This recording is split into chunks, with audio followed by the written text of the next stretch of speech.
Hello and welcome to another episode of the Construction Corner podcast. I'm Dylan, I'm your host, and today I've got three topics to discuss with you. This is some of the Q&A that kind of Matt and I went back and forth on, but I'm just going to answer them here. Yeah, I'm traveling. Whenever you do see this video on YouTube, you can kind of tell I'm in a hotel room traveling. I'm actually in Long Beach. And I can see the ocean from here, which is kind of cool, and all the boats, sailboats, and then like the port of Long Beach. So that's pretty sweet. All the containers, ships, and boats, and just all the commerce that goes through here, which is pretty cool. Couple quick housekeeping things, guys. Is we're now on YouTube, which is pretty cool. Which is why I say if you see this video someday, that hey, that's what it is. So just search the Construction Corner. We've got our own channel. That's what it's called. You'll see some older episodes up there now, and then we're gonna figure out this whole YouTube thing with you guys. So posting some old episodes. We're not quite sure if we post the new ones up with it or just get through the back catalog, and we're probably going to randomly put them up there, not necessarily in any order, but to get them out, post a whole bunch of them.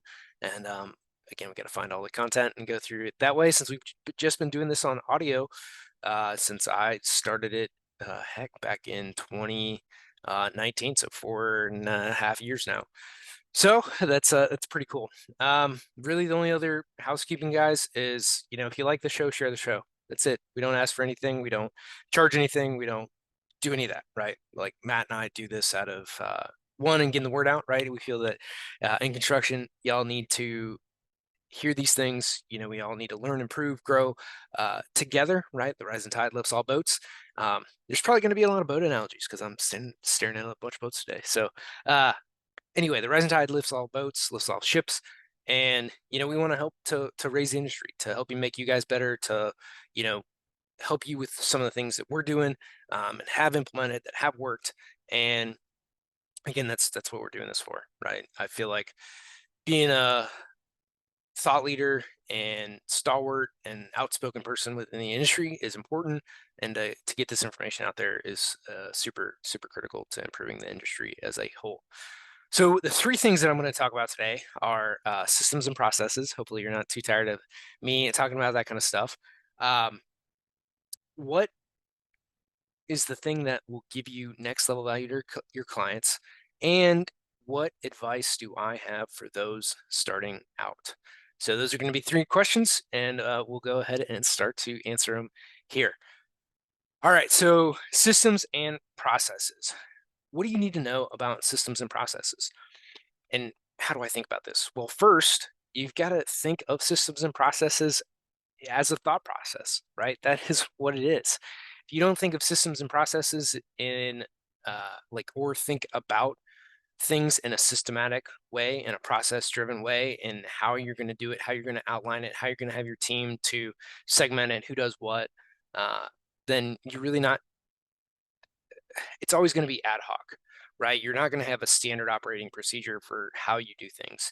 And frankly, in a lot of design firms and the ones that I've worked in, it's always been kind of ad hoc, right? We don't necessarily, this person might start with, and again, I'm going to use electrical design as an example, but you might start with electrical design first, and then you might start with lighting design, then you might do power, then you might do your risers, then you might do tagging and annotations, then you might do low voltage, then you might do or come back and then tag all your light fixtures, right? Then you might do controls, then you might go and do some other system, or you only did it for this wing, or you did the whole wing of the building today, or this week, or you worked on it first of all the systems, then you did the next wing of all the systems, then you did the next wing of all the systems, right? There's no like systematic standard way that you're going to go through a project.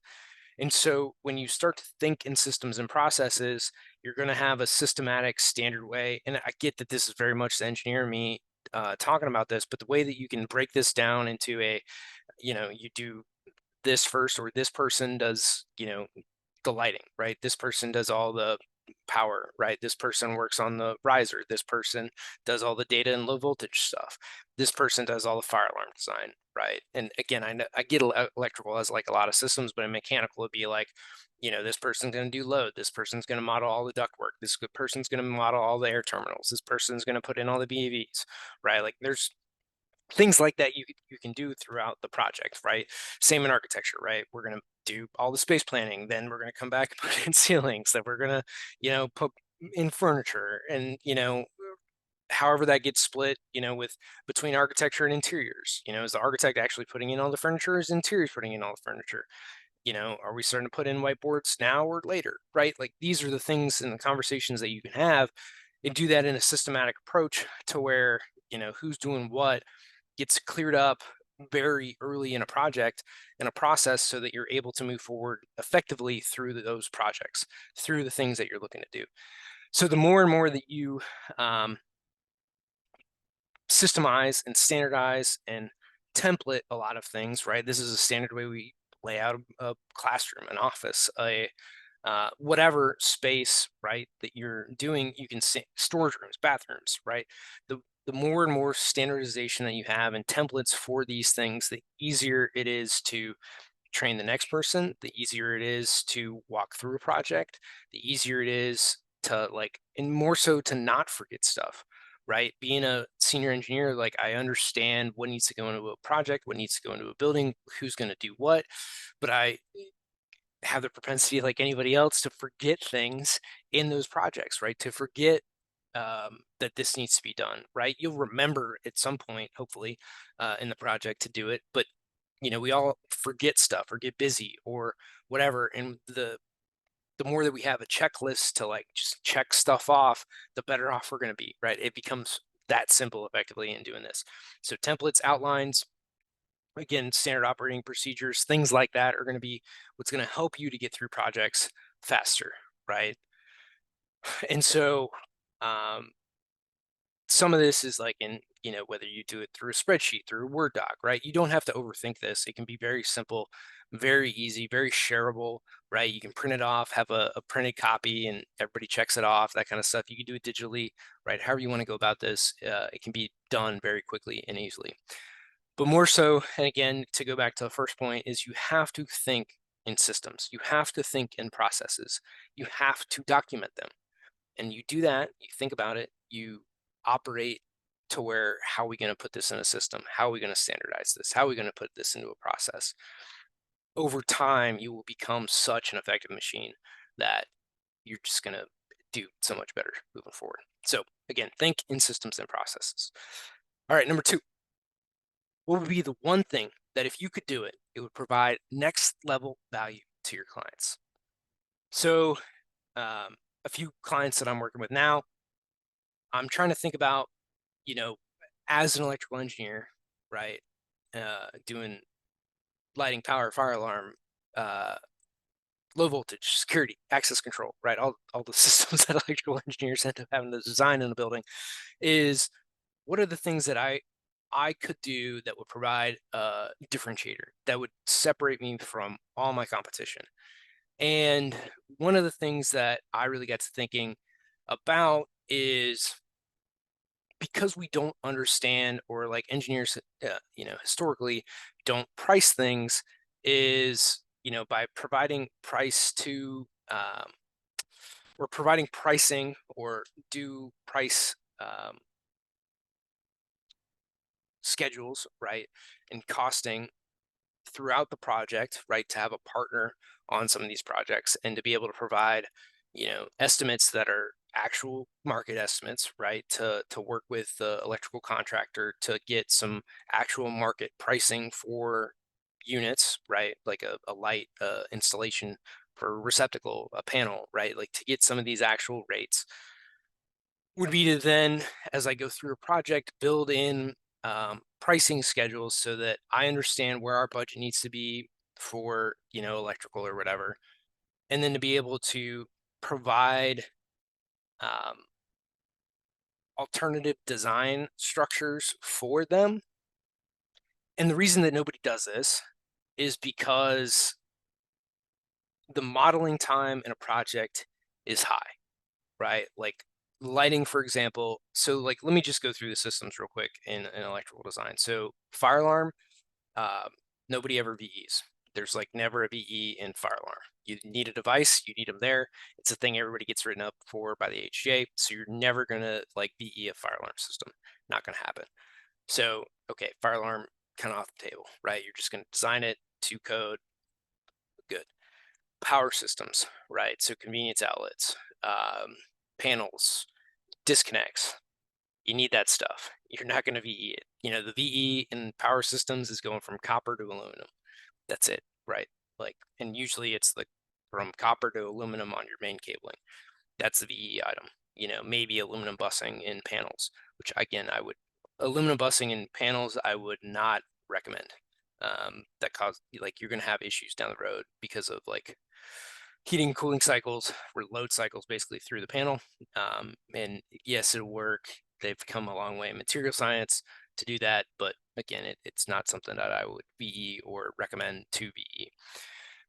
The cabling is going to be fine on the by and large, right? Typically, the issue that you run into with cabling for your mains is that they don't get tightened over time, right? Because aluminum expands more than copper does. Basically, you loosen the connection points for aluminum cabling on your main gear, and then over time you're going to have a fault, and then your main gear explodes, and you're down for 6 months to get it replaced. So, like again, don't recommend doing it, but like so long as you have a maintenance staff that's on board with it and understands that you have aluminum cabling and is able to take the gear down, once every couple of years to tighten those screws, you're going to be in good shape.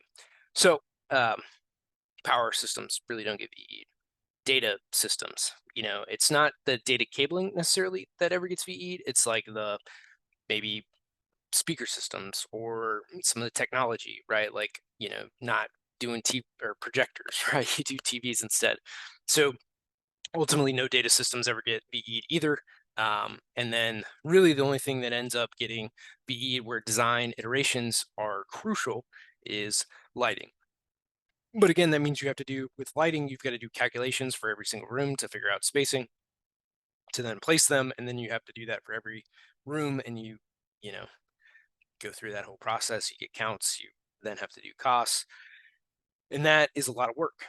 The thing with like my software is that work becomes very minimal to give different scenarios for the, again, if you're doing costing and having a partner to do that to where you can do these scenarios to where you're using software to do your layouts and you do them for all your rooms across the entire project, which is what my software does, would then allow you to give 3 distinct light fixture pricing for like troffers throughout the entire building. So when you do this, you then have very distinct prices, which then allows you to make design decisions, which allows the owner to sign off and to keep budget, right? Because the 3 things that we ultimately care about in construction is cost, right? Cost, schedule, and quality. And by and large, choosing one light fixture over another, depending on layouts and stuff like that, for sure it'll have a price implication, right? That's pretty straightforward. There potentially can be a schedule implication, right? If we basically up the amount of light per fixture and you go from 12 to 8 in every room, then you're going to have, a 30% increase in productivity because it's not going to take as long to install them all, right? So then it could have a schedule implication, probably does have a schedule implication. And then a quality, well, it may or may not go down, right? It depends on, there's some engineering pieces behind that to decide whether that's a good idea or not. So with this, right, in the triangle, you have, price, quality, and schedule, and then you have to balance those 3, make choices. But if, an electrical engineer was to be able to provide 3 different lighting packages, solutions across an entire building, that would be extremely valuable for an owner. Just historically, it's effectively labor and time prohibitive to do that, to give 3 different scenarios again, because of just how much time that would take. Design, layout, and then provide pricing for. There's ways to do things like that. But maybe it's not that, right? Maybe you can do a granular schedule of, to the percentage point, how far along are you in the project, right? You assign an allocation of like, well, what percent complete is lighting if I model all the lights, right? What else do I have to do? Uh, let's just say in a given room, like I've done my calculations, I model the lights, is that 30, 50, 60%, and then tagging them, circuiting them, right? Is that 10% each, right? What's the value there in the percent complete? So then you allocate those percentages to each different item within each different system across the entire project in each room. And then you build a front end to show percent complete for the whole project, broken down by system, broken down by room, broken down by each thing that you have to do, right? It's massive spreadsheet to then give a dashboard to then show percent complete. How valuable would that be, right? Like these are the types of things that you can start to ask and to figure out, right? Like if you did that in construction, where you took every single room, you took every single system, you took provided a percent complete for every single system in the building that you would do. So let's just take a given, like, well, I'm in a hotel room, so let's take that as an example. So you have, flooring, right? Are the floors in? Are the walls in? Are the ceilings in? Percent complete on each of those. Then you have uh, like carpet, then you have furniture, then you have electrical, you have HVAC, you have, and you could break down electrical between lighting, power, and data if you're doing any hard data connections into the room. Fire alarm pieces, sprinklers, smoke detectors, speakers, FF&E for not just furniture, but then like bathroom appliances, right? Like are the soap dispensers in, right? Like artwork, all the other little pieces in the room, right? Is the fridge installed? And so you can have checklists for the room and do all the pieces in a spreadsheet to where if you feed it all back through, it then creates basically you could feed it to where it's a dashboard to say that, well, the building is, 5% complete, 10% complete, 80% complete, 90% complete. Hey, we only have these 2 rooms left to complete in the entire building, and these are the things that are missing, and I can do it from a spreadsheet, right? Things like that would allow you to be super effective in doing actual percent completes across the entire project. And then you could do, pay apps and everything else in accordance to that effectively. So, like, start to think about what are the things that if you could do it, right? If time, money, effort, energy weren't an issue, what would be the things that would enhance? And it's really, your systems and processes, right? But really, it's communication to the owner. Does this affect price? Does this affect schedule? Does this affect quality? Right? What are these 3? Does this affect? And quality can also be quality of communication, not just quality of product, but like quality of communication, quality of life on the job, right? Is everybody pissed off and stressed, or are they like happy to be there? Like they understand where everything's at, right? They understand the progress of it. They're not worried about this thing or that thing throughout the project. So again, we all know that not everything goes well on a project, but we all understand the difference between a project that's running well and a project that, shit just hit the fan and everybody is pissed the entire time. So again, this is really for you to think on. I gave a couple examples that I'm, implementing and have implemented within, my designs for clients that I'm working with.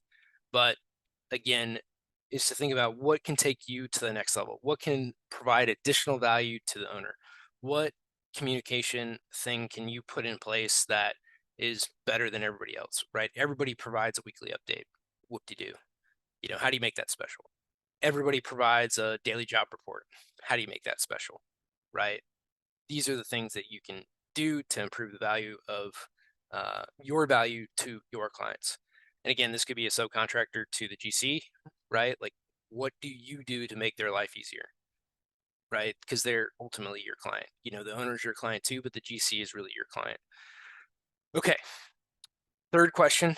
What advice do I have for those who are starting out?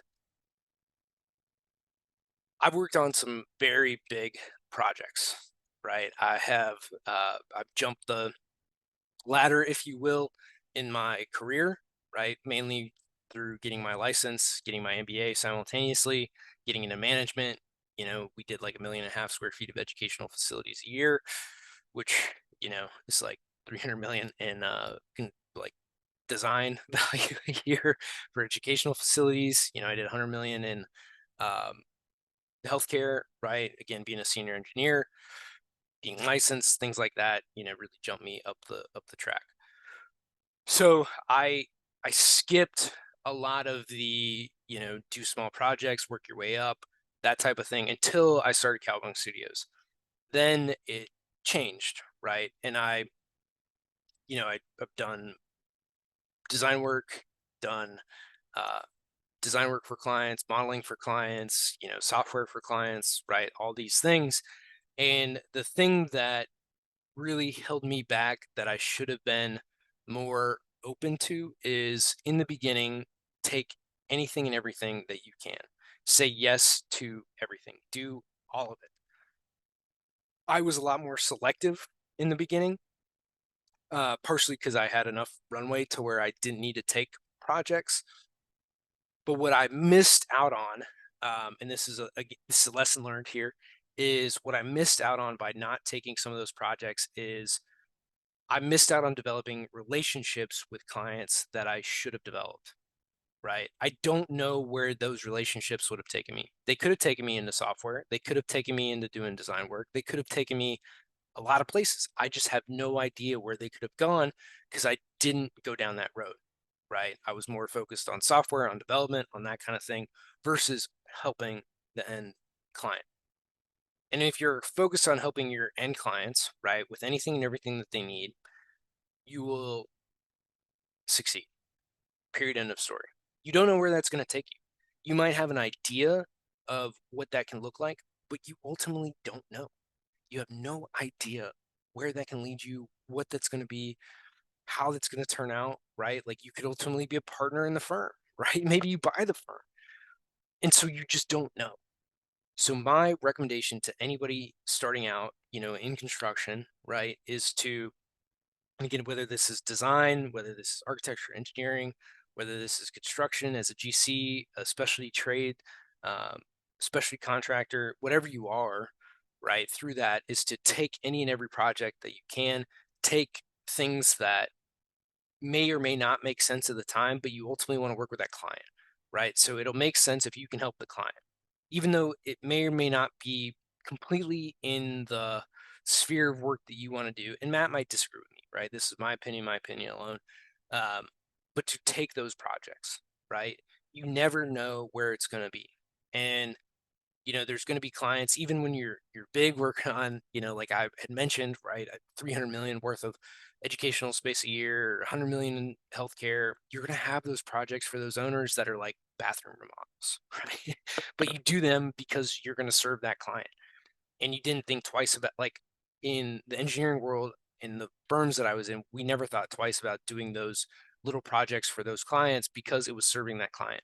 And I did not take that mindset with me in the beginning of Cowabunga Studios, and I should have, right? And now I've seen the error in my ways, and I'm working with clients that I want to work with, right? Doing whatever they want, again, within reason. This isn't like crazy, but everything in my wheelhouse, right? Whether it's doing drafting for them, whether it's building custom software for them, whether it's, them taking my stuff off the shelf and them using it, doing training for them, Revit training, like the whole kit and caboodle is available to them because they're clients that I want to work with. So again, for you and your business and starting out is to take on those projects, right? Work with those clients, develop those relationships. We talk about it here all the time. This is about the long game, right? Understanding what clients you want to work with, taking on the projects that get you in with those clients, making them happy, doing the right thing by them? And is there times where that project that you take just ultimately doesn't turn into the long-term thing that they kind of promised, and leave a carrot dangling out there? Yeah. I mean, charge accordingly for it. I think that's the other thing that kind of bites you is a lot of companies, especially in construction, dangle these carrots out there where, hey, if you give us a cheap price on this one, we're going to give you all the next ones. And rarely does that really happen. So be fair on price, be fair, make money, right? Like you need to make money. You can't lose money. This is not charity, but to be fair on your prices, do a good job, do well for them. And if you get the next one, great. If you don't, that's fine too. But you did what you did the best that you could for that client. You started to build a relationship to them with them, and you don't always know where that's going to go, right? It could turn into the client that you're with for the next 20 years. And those are the types of relationships you want to build. Those are the types of people you want to work with. And again, be fair on price, right? Don't lowball yourself out of it. But to be fair on price, make money on the job. Maybe you don't make as much, but again, build that relationship, start that conversation, and care about your clients at the end of the day. That's really what this boils down to, is to take care of your clients, take care of the people that are going to take care of you, and you'll be better for it. So those are my three topics for the day. I know this was a little briefer. It felt like pretty brief. There's some of this stuff like I could talk for days about, but we don't have days. You don't have days, and so maybe we do a workshop at some point or other. But for right now, that's what I got for you guys. Check out the shows on YouTube, enjoy them, and I will talk to you guys later. Until next time.